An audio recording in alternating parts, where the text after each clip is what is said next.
Hello. This week we are in Edinburgh as we delve into the city's dark underbelly. But first, it's time for the big scary beast that is De Niro to have some fun with a little bit of zooming. And then we're going to head up into town where Bex is doing a 10k run through the city and we are doing some exploring. So Bex has set off on our run and we are going in search of spooky Scotland. One of the spookiest things about Scotland is the number of tourists there are, even though it's not very warm. Lots of people over from Asia, all enjoying the Witchery Ghost Tour, which is probably quite good fun. And if you want to get your picture taken with a well, I've no idea, with that, then you can. It's a thing. Our spooky tale starts up here. This is Edinburgh Castle, which you probably recognised if you know anything about Edinburgh, or castles, or Edinburgh Castle. Anyway, that is Edinburgh Castle, and I'm gibbering already. Now, if we were a history blog, we'd be talking about pivotal history and blah blah blah, but we're not. I've not been in there for a lot of years. The reason being that the scariest thing about Edinburgh Castle today is the price to get in. We're Historic Scotland members, we can get in for naught, but I'm not going to do that today because I've got an hour and a half till Bex finishes her run, so I'm going to go and do our spooky walk. Another reason for not going in is there's a great big queue. I don't know if Historic Scotland members actually get in without going through all that gubbins. I'm guessing probably not. It is, to be fair, quite a cool castle. We'll get lots of views of that today from lots of different angles, hopefully, or I'll edit this bit out. But the spooky tale does not start here, it starts under our feet. Ooh. Okay, I'll stop doing that now. As well as standing on top of a great big rock, Edinburgh Castle stands at the top of a road called the Royal Mile, and you can guess why it's called the Royal Mile. It's a mile long and it goes from here all the way down there to the Royal Palace at Holyrood House. But while we're up here, let's have a city panorama that very few other cities can actually match. Here's a little memorial to a guy called Ensign Ewart, but that's not actually his gravestone. His gravestone is actually neglected at the back there. So Ensign Ewart was died aged 77. Why he's buried up on top of this hill, I've got no idea. But let's have a wee look at that. Is the River Forth and Edinburgh. We'll try and find a better one that's not got quite so many trees in it. There's lots of war memorials and regimental memorials and stuff up here as well. That one is to some Field Marshal bloke, and that one over there is to the Scottish Horse Regiment, etc, etc. You get the idea. Lots of military stuff, and as we head down here, lots and lots of very, very old buildings. Yeah, nah, still too many trees. Somebody has to do something about those trees. Oh, interesting fact, that bit down there, that nice park, used to not be a nice park. That used to be a loch that was called the Norloch, and it was the old city of Edinburgh's open sewer, so you can imagine how pleasant that would have been. Back in the day, these buildings used to go all the way up to the castle, but then somebody thought, hang on, if there's buildings all the way up to the castle, people can sneak up and attack us. So what they did was they fired an arrow from the top of the battlements there, and where the arrow fell, they demolished everything between the castle and that, so people couldn't sneak up anymore. Right, let's go for a look at the view over here, which is also quite impressive and has less trees in it. There are tour guides everywhere doing tour guide type stuff. Let's go on Earwig and see if I can learn anything. So there's a panorama of Edinburgh, all sorts of ages of development and stuff. And over there, that is a hill called Arthur's Seat. Basically, we're standing on a volcanic sort of plug, and the other volcanic sort of plug is over there, and the Royal Mile goes between the two. So we're going to go for a wee walk down the Royal Mile just now, because quite frankly there are far too many people here. But what I did just learn from that tour guide is if you're called Margaret, you can legally get married in St Margaret's Chapel, which is the oldest building in Edinburgh. It's inside the castle. There's the tour group following the man with something on a stick. It's always something on a stick. Here it's a Scotland flag, the Psalter on a stick. Right, let's go down this road. You'll like this. This is very, very picturesque. But I'll not forget, we're doing a spooky story about down there. No. Slight detour to get a wee look at the castle from a different angle. Okay, we've come down off the esplanade, just up there where we were standing. There's that tour guide man, and that's not a bad wee view, is it? That is Edinburgh Castle, which has got to be Scotland's most iconic tourist attraction. Well, that or the Forth Bridge, or the Loch Ness Monster, but I'd go with Edinburgh Castle. It's always very busy and it's very popular. But behind the men putting away the toilets from the race that Bex is doing, you don't want to spend too long looking at the castle, because then you don't get time to come down and look at everything else, like all these amazing old buildings. This was a very, very historic area. The old town of Edinburgh used to be like, well, all of Edinburgh. It was contained within a wall, and a lot of people thought this is actually a bit untidy and unhealthy and not very nice. So they built the new town, which we're going to go and look at in a future video, but it's amazing. They literally just said, right, enough of this, build us a whole new city down there. They built a whole new city with big wide streets and big houses and everything people needed. It's just, again, what you can do when you've got the will and you've got the money. Unsurprisingly, it's also a great place to come to buy all the tart and tat you could ever possibly want or need. But back to the spooky story. Oh, and you'll all have to listen carefully later on to see if you can hear anything. But the story goes that even back in the dark days of the past, there were rumours of a tunnel that went from Edinburgh Castle down to Holyrood Palace, so you could move safely and securely between the two.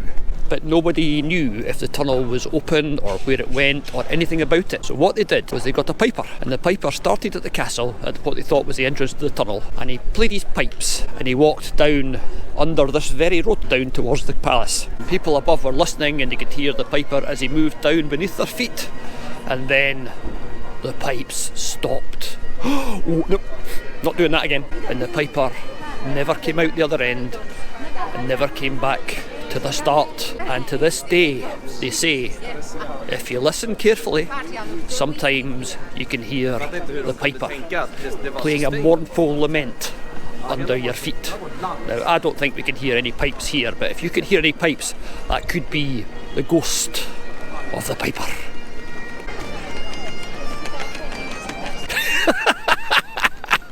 I'm not very good at being scary, am I? Anyway, can you hear a piper? I can't. And the next little point of interest on the way down this big hill is that is St Giles Cathedral, and this is Edinburgh's old Parliament Square.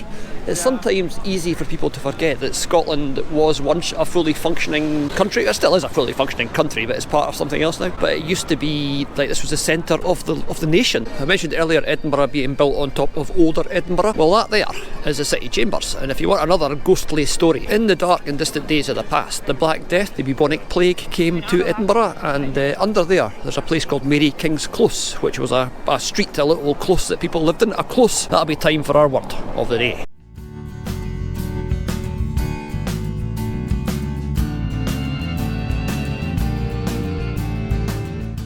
So Kings Clo had people living in it, obviously, and then the Black Death struck and lots of people died. So it and the two closes next to it were sealed off, and they were still there and they were forgotten about until it was broken through into, and you can still get down into Kings Clo, and it's still as it was when the people were moved out. It's a bit decrepit and stuff, but one of Scotland's most famous ghosts apparently inhabits down there. There's the ghost of a child in one of the rooms, and when you go down there, the room is got a bit that's full of toys. People take toys down for the wee ghosty, which is either quite nice or a bit mad, depending on your point of view on ghosts. And over here we have Scotland's favourite imaginary friend, the unicorn, sitting on top of a spike. They've painted all the heraldic shields. There's the shield of Scotland, and there's the shield of Great Britain. And the question a Scottish person will ask you is, if that's the shield of Great Britain, why is the unicorn in chains? So that's Edinburgh's city chambers, which is famous for a lot of things. It's also famous for the fact that that's where Bex and I got married. Lots of people got married there. We're not that special, but we had a good day. Although, to be fair, the end of the day did get a little bit blurry. I don't remember much. I remember talking about greyhounds quite a lot because we'd only just got De Niro. Scottish experience for more tat. Right, we talked about a close. A close is a very narrow street in Edinburgh's old town. There's already a tour guide down here. It's hard to find one of these without a tour guide. But this is where people lived. The houses were built up really high on both sides, so there was piles and piles of houses, and the richer people would live at the top and the poorer people would live down the bottom where it was a bit smelly. And one of the reasons it was a bit smelly is a thing you might have heard of, a Scottish tradition that is called Gardyloo. And Gardyloo is what you shout just before you throw all of your things you've collected over the previous day out the window. So you'd have a big bucket full of washing up stuff and poo mostly. And at a certain time each day you'd open the window, you shout Gardyloo, and you'd lob it out the window, and it would land there and then get washed down the drains. So yeah, if you're walking along here and you heard somebody shout Gardyloo run, because a family of 12 living in a house with a bucket, when they shout Gardyloo, an umbrella is not going to help you. So that was our close, and as you see, there are loads. There's Borthwick's Close, there's Old Assembly Close. You're getting the idea. They're all narrow wee streets, some of which have been opened out into something a bit more modern, but a lot of them are still as they were. On the left there, obviously, that's new. On the right there, that is quite old. And I love all this stuff that's still dotted about. It is the Old Assembly Close. Dancing assemblies held in the hall from 1720 to 1766. And if you want your Princess Diana Memorial tartan, you get it in there. And if you want Royal Kashmir, yeah, you get the idea. You can spend quite a lot of money walking down the street and then immediately regret it. But let's keep going down towards the palace. But while you're still all traumatised by my scary stories, let's go and visit a really famous wee dug. This is also quite interesting. We talked about how it would have been dark and quite smoky and quite horrible during the sort of the olden days, back in the 1600s and the 1700s. So this street here, which is called Coburn Street, was actually just cut through the existing houses. They said we need to open it up and have a bit of light and a bit of air. So they just cut a street right through the side of the buildings and down to actual ground level, because this is ground level here. And down the bottom of the hill is ground level, but everything in the middle is built up on top of things that went before. I'm going to go and find a way to show you that. In fact, I'll be back in a second. We're going to go and look over a bridge. And the street sign up there gives you a clue, because this is South Bridge and that is North Bridge. And this is an area known in Edinburgh as, guess what? The bridges. Let's not get run over. Nothing coming. Help! Run. Right, okay. And the reason it's called the bridges is, although we're walking along this road, we're actually a lot of distance up in the air. Yeah, the Scotland Shop and Heritage of Edinburgh. Yeah, it's more places that'll sell you anything as long as it's tartan. So this is a very busy and very substantial road, but it's also an absolutely massive bridge, because get a wee look at this. And somewhere down there, Becks will be running past, but we are on the bridges, and that down there is the Grassmarket and the Cowgate, which were the old city marketplaces back in the day. We're going to go down there for a wee look after we've gone to say hello to that wee dug that I was talking about earlier. Doubling back on ourselves, anybody that knows Edinburgh knows I'm not walking in the most direct route at all, but this is part of Edinburgh University, and over there is the National Museum of Scotland, where I have spent countless hours. And there's a really noisy motorbike. This was supposed to be just a spooky story, but it's turning into quite a nice little wander round memory lane. This is where I used to come when I was much younger, with me Discman and me headphones, and walk about and spend some money. Back in the days when I had money to spend. And I think with the word Discman, I've just dated myself. Kids, ask your parents. That's the National Museum of Scotland, another very, very grand building. It's quite an interesting place, obviously, and as Scotland's National Museum, it's got some things in there that are really worth a wee look. One day we'll take you in there. Obviously it would just be the selected highlights, because I'd probably get thrown out for talking to myself and disowned by Becks. One thing that always gets me about this building is that's the old historical National Museum of Scotland, and they wanted an extension, they wanted more space, so they built that. It's not the prettiest looking thing in the world. Apparently that building was so ugly that Prince Charles was a patron of the museum, or a patron of architecture or something. When they built that, he said, right, I'm having nothing to do with it, you can unpatronify me if you don't mind. And over there is the wee dug that we've come to see, and its name, well, the clue is in the pub behind it. But there's another tour group in front of it doing a talkie thing, so I'll wait till they off and I'll let you get a closer look at Greyfriars Bobby, or the statue of. Well, that's him there, and his nose is a little COVID hotspot that people go and touch. Now, Greyfriars Bobby, you probably know the story, but if you don't, it's a wee dog, and his owner died, but the dog kept going to the owner's grave for a long time after the death of the owner. So the dog is actually buried just outside the cemetery, not on consecrated ground. But the reason he's called Greyfriars Bobby is because of Greyfriars Cemetery, and that's where we're going to go now for a wee quick look. And we thought De Niro and Jack Spaniels were celebrities, but they're nothing compared to Greyfriars Bobby. And this is Greyfriars Churchyard. There's Bobby's bothy, and there's a wee statue of Greyfriars Bobby over there, another one. That is Greyfriars Bobby's tombstone, and people have left him a lot of sticks. There's another wee statue of Bobby. This churchyard is really cool. People talk about hauntings and ghosties and stuff, but you don't really ever get hauntings in a graveyard because nobody dies in a graveyard. That's not true of this one. I have to say, this is one of my favourite graveyards, and every episode has to have a graveyard in it. We actually got our first complaint. Somebody said, "Where's the graveyard?" I know they were joking, but we take these things seriously. So this is Greyfriars Churchyard. Some very famous sons of Scotland are buried here, and it's also a place with a dark past. Nope, sorry. To be fair, with all the little private chapels and private little bits off to it, it's mostly been used recently by people of an evening for their quiet seclusion. I was going to show you the Covenanters prison and tell you what little I know about that. there's already a big tour group there. If you want to get Edinburgh without a tour group, what you need is COVID, because we were up here during COVID and it was all just like absolutely quiet. Does anybody speak Spanish? What's she saying?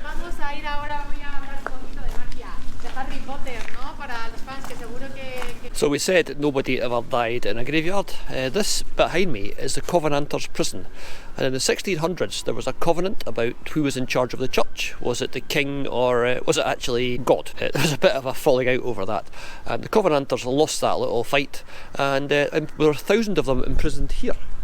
So the Covenanters were imprisoned in this space, and lots of them died. A lot of people died in there. They weren't fed enough, they weren't looked after at all. Some of the citizens of Edinburgh, because they had sympathies, did try to deliver food to them, and some food got through, but mostly they were just put in there and they were left to die basically. They were not really the favourite people of the state. It was the government that stamped them down, because the government obviously had interest in maintaining power. I do like that whole story, the whole Covenanters thing. Again, it's part of the Scottish psyche. We might do an episode on that one day, but I don't think anybody would watch it. It would be a bit heavy on the history. Let's go and look at some dead people's final hussies. So this is the last resting place of Lieutenant Colonel J.N. Munro from 1819, and there's a lot of these little private burials for the very great and the very good and the very rich and the very famous. There's lots of these, but they are really interesting. They're all in a slight state of disrepair, and there's usually lots of beer cans and stuff lying about. It's all a bit cleaner than it used to be, I'll say that for nothing. This one is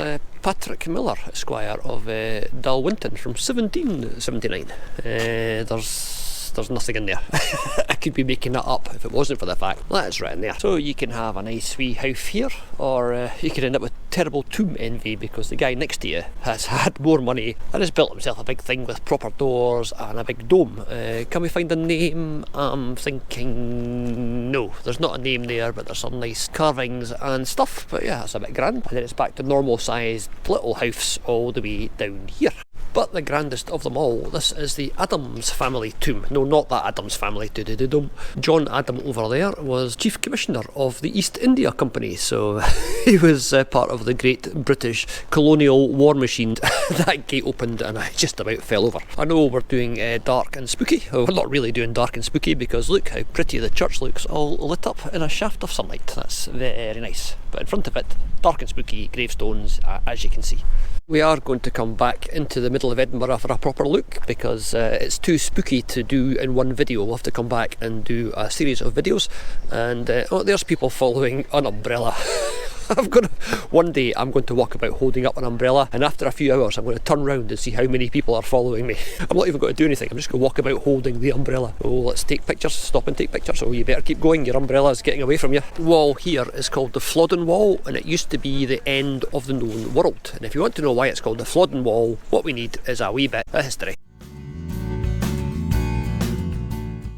The Flodden Wall was finished in 1560 and is named after the Battle of Flodden, where the Scottish army invaded England and were soundly thumped by the English, with the Scottish king being killed. So the people of Edinburgh built this big wall all the way around the old town to try and keep the English out should they seek to invade, which thankfully they never did. I do like the whole sort of slightly unkempt aura these things have got, because that has obviously fallen off from up there somewhere, and it's all just a bit run down and a bit like amazing, because you walk around and you see little things that you've never seen before. I've never seen this gentleman, and I've been here an awful lot. It's really a nice place to come for a visit. If you're in Edinburgh, and even if you don't like graveyards but you like a bit of history or a nice quiet place for a few minutes of solitude, this is definitely where you should come. A girl, not a young girl, just came up to me and said, "Excuse me, have you found Voldemort's grave?" I think Voldemort's from Harry Potter, I hope so, because I said, "Oh, I don't think he's in it. You have to look at a certain time of day and a shaft of sunlight illuminates the spot, but I don't think he's there." And she just looked at me and I thought, I hope that was, she wasn't asking about somebody else. Oh, please let that be a Harry Potter fan, and she was talking about somebody in Harry Potter. Help. So there you are, there's another bit of an iconic view. That is Candlemakers Row, where all the candlemakers used to work, and the graveyard and the old buildings, and God, this place has just got so much history. My spooky video is not turning out very spooky. What we'll have to do is get a picture of De Niro in a pointy hat to make it spookier. Although after his zoomies this morning, where he's made a new friend, I think he's probably just going to sleep and not really be into modelling funny hats. So from the very bright and airy top of the hill, where all the rich people would be, and where the courthouse was, and where the lawyers were, and all that stuff, we're moving down into the city's underbelly, and this is where the Grassmarket was, where the animal markets were, and it would have been extremely unpleasant. The houses are all very close together, it's all packed in, and it would have been dark and smelly and full of disease. It would not have been a very pleasant place. Now it's all posh pubs and artisan bakeries and things. It's actually very nice, but it wouldn't be like that back in the day. So there is the buildings of the Grassmarket and the castle up there. And just for another extra bit of spookiness, oh, they're following an umbrella as well. It's obviously get your umbrella out if you want to be followed by lots of people day to day. Anyway, so we're now down in the Grassmarket. I said that already. We'll go and visit the spot where Maggie Dixon was almost hung. What do you mean almost hung, Ian? Well, what I mean was Maggie Dixon was sentenced to death and she was hung by the neck until dead. Or so they thought, because they don't know if it's a jolting of the cart, very, very early CPR, but she came back to life, and the law was if you were hung, you were hung. So from that day forward, Maggie Dixon was called Half Hing It Maggie Dixon, Half Hung Maggie Dixon, and her name is immortalised on the pub over there. There are quite a lot of pubs here. Buddy Milligan, the Irish pub, I don't think that's anything to do with anyone that was hung here. If you want another haunted spot, this is a monument to a place where a lot of the Covenanters were put to death for their Protestant faith. So again, people actually died on this very spot. Right, I'm going to give up trying to be spooky. Let's go up Victoria Street, because I've got to get back to Daisy, and then we've got to go and collect Bex, who should be most of the way through her 10k run by now. This is another one of the most photographed streets in Scotland. It's been cut through the town like Chamber Street that we saw on the other side, just to let a bit of air and a bit of light in, but it's very pretty and it's very, very upmarket these days. And the most popular tourist attraction on it, I think, is the Harry Potter shop. There's the museum context, which is the Harry Potter shop, which is always mobbed. Harry Potter, it's just genius, isn't it? You write a book about a wizard and it becomes a cultural phenomenon and makes a lot of people an awful lot of money. J.K. Rowling got quite rich through it, I would imagine, but the people own these shops, just money, money, money by the pound. The important thing is that I believe in myself, and that used to be one of the best pubs in the world when I was young, because when I was young the world was Edinburgh. It's now proper fish and chips and an Irish pub. Anybody who's not got an Irish pub in their country, please let us know, because we think they're everywhere. And Irish pubs look nothing like the pubs in Ireland. We're basically back up where we started, so let's go for a wee look at Victoria Street from above, and then I really have got to get a wiggle on. So there you go, that is Victoria Street, and you can see how it's just been cut through the existing buildings, the old building. And once again, that is not built on ground, that is built on top of that, which is then built on top of ground. Oh, there's lots of getting the angle right there. You've got to get down low and shoot up and make your friend look like he's got a massive head and tiny legs. Nope, that Piper is not dead either, but he is murdering that cat. Actually, walking up to the castle from this angle gives you a better view of it. Although you've seen this bit already with the witchery, it is quite nice. Down here is Edinburgh's most desirable address, I think. Let's go for a wee look, because that takes me back down towards where I parked Daisy. Yeti Man is still doing his thing. I suppose if we had a massive YouTube channel, we could start our own ghost stories and people would just think they were true. We could talk about the ghostly pigeon that lives up this hill, and on a dark, stormy night, you could hear a faint cooing. So there's another view out over the skyline of Edinburgh. I talked earlier about the new town and the whole thing that was built. Well, that's all of it over there. But this is Ramsey Gardens, which is incredibly nice and quite exclusive. It's a bit posh, as you can see. Ramsey Gardens, which was built in the area of the house of Alan Ramsey, the famous poet, and apparently he had a son also called Alan Ramsey who was a famous painter. So that was Alan Ramsey's house, and this is Ramsey Gardens. I mean, nice to live in, but very hard to get a new sofa into your front room, I would think. And you also look out your window and there's some idiot with a camera. Right, I'm coming down here and I'm probably going to get looked at funny if there's anybody about, but there you go, that's all a bit pretty. It'd be a great place to live, wouldn't it? But just not entirely practical, but very, very impressive. Where do you live? I live in Ramsey Gardens. Right, back up into the light. I've got to get down this hill and I've got to get back to Daisy. A, because I've got to go and get Bex, and B, if I'm not there by 12:30, the parking restrictions in Edinburgh are draconian. whatever draconian means. It's just a good word. It is a pretty city, you can all see. That spiky thing there, the big pointy thing, it looks like a rocket, is the Scott Monument, a monument to Sir Walter Scott, the famous novelist. And that thing behind it, they just did a massive new shopping development called St James's Quarter, and what they put on top of it, I just can't escape the sort of thing. It looks a bit like well, De Niro drops them at least twice a day and I have to pick them up. And that building over there is the art gallery, and they've got an exhibition on just now on Grayson Perry, so in the name of content we might go in there one day for a wee look. This is more of Edinburgh University, and next to it is the Assembly Hall for the Free Church of Scotland. In some of our other videos we talk about the split in the Church of Scotland and the Church of Scotland and the Free Church of Scotland. Well, that's the headquarters of one of the factions over there. Pretty cool, isn't it? That's an amazing building. That is from 1846. That is Edinburgh University's new college, although 1846, they should probably change the name. Here's a really boring and uninteresting fact for you, but this road is called the Mound, and it goes from the old town up there to the new town down there. You're probably looking at this thinking, oh, that looks like it gets really icy in the winter. Oh, that must get icy. I know you're all thinking that. Well, it doesn't, because under the road there's an electric blanket. As far as I know, it's the only one in Scotland. And everybody in Edinburgh knows that story, and nobody knows if it's actually true or not. We are going to do all this in more detail. I'm really just like wittering now for the sheer joy of it. But over there, that thing, if you can see it, just up there, that looks a bit like it might be ancient Greek. That's called the Disgrace of Edinburgh. It's a monument that was, they say, started and never finished, although apparently that's not actually true. It was always just designed to look like it was a ruin, so that's a story you get told as a child that turns out to be nonsense. And the tower next to it, that's pretty cool. Edinburgh's famous for the 1 o'clock gun that fires every day at, go on, guess, but obviously ships out in the Forth can't hear that. So on top of that tower there's a big cannonball that gets winched up, and it gets dropped at 1 o'clock so ships can see when it's 1 o'clock. The 1 o'clock gun goes off every day and everybody looks at their watch. Guarantee if we can catch it one day, the gun will go off and everybody will look at their watch like like they don't know what time it is. It's the 1 o'clock gun, it does it every day. I'll just check. Oh yeah, it's right enough today as well. And also 80% of the tourists jump out their skin.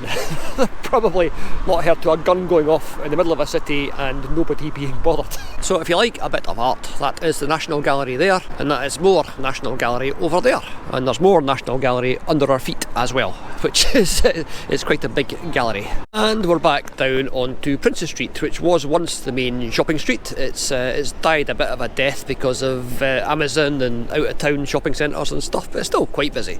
But I do like the way the plots of land were divided up and people built different buildings, and there's a real mixture of old and new going on here, which is like the old, not quite so keen on the new. And there's another wee look at Princes Street Gardens, or part of Princes Street Gardens. It goes the full length of Princes Street, and as I said before, it was all once a loch, oblique open sewer, oblique rubbish dump, oblique mortuary. So if you dug down there, I bet there's lots of interesting archaeology, but we're not going to. We'd probably get arrested. But there you are, down the high street, and there's the back of the high street, all built clinging to the Castle Rock, all the way up to the castle, which is over there. So Castle, Royal Mile and Holyrood Palace and Holyrood Park. Holyrood Park is the hill, you can just see the bit there that I now wish I'd mentioned when we could actually see it, because then what I'm saying now would have made sense. I love the fact you can kind of date a lot of these buildings from the architecture, and up there there's two very, very non-Egyptian looking but still Egyptian looking sphinxes. So this is from the sort of 1800s Egyptomania that swept the UK. They're really cool. And they're another thing that I never noticed until comparatively recently. I mean, they've always been there for as long as I've been alive, and a lot longer. And you just never look up, do you? You just walk along looking at what's in front of your nose. Bex and I compare our distances for our running and stuff. I've been really sneaky because she's done 10 kilometres today and I just started my watch when I was walking about, and I've done 5.5, so that'll do me. So this is George Street, which is the heart of Edinburgh. It's all the new town we're talking about. It's all the Georgian new town, and it was all wide boulevards. And this used to be the centre of finance. This used to be where all the money was. Now it's upmarket shops and lots of pubs and restaurants. So it's a place that we do know quite well and like. Mostly because it's got a Wetherspoons at each end. Wetherspoons being that famous purveyor of cheap alcohol and cheap food of questionable quality, but unquestionable cheapness. Right, so we're off to collect Bex via the new town. So this is a very, very quick look of the wide boulevards and the open spaces and the beautiful buildings that were incorporated into the design. It's very, very impressive. It's the sort of thing you just couldn't do these days. You just could not just build a whole new beautiful city like this, it'd all either be brick and concrete, or you know, it just wouldn't be the same, and it definitely wouldn't last as long. So I haven't seen the closes and the darkness and the sort of crowding of the old town. This is the new town. Wide sweeping boulevards and beautiful architecture, lots of green spaces, there's parks dotted about all over the place, and big houses with the excellent facilities, all the stuff they didn't have up in the old town, which is why people wanted to live down here. This is a nice place to live, and it's still a very nice place to live. It's all a World Heritage Site and a conservation area and all that sort of stuff. It's a place that is very popular, very famous, and very, very nice. Again, we are going to do a proper episode on the new town. This is me just wittering because once again our lovely patrons have been contributing to the upkeep of the site, and we've used the money to buy a little camera mount for the van. So Daisy has now got her own camera mount, so I can put the GoPro at the front and hopefully get some more professional looking driving footage. It's not all it's not all held by Bex where we drop the camera and go around corners and stuff. Hopefully we're getting some quite nice pictures. But for now I'm going to go and collect Bex, and then inevitably we'll go for a coffee. So thank you very much for watching. Please remember to like and subscribe and all that gubbins, and we'll see you soon for more Scotland on a shoestring.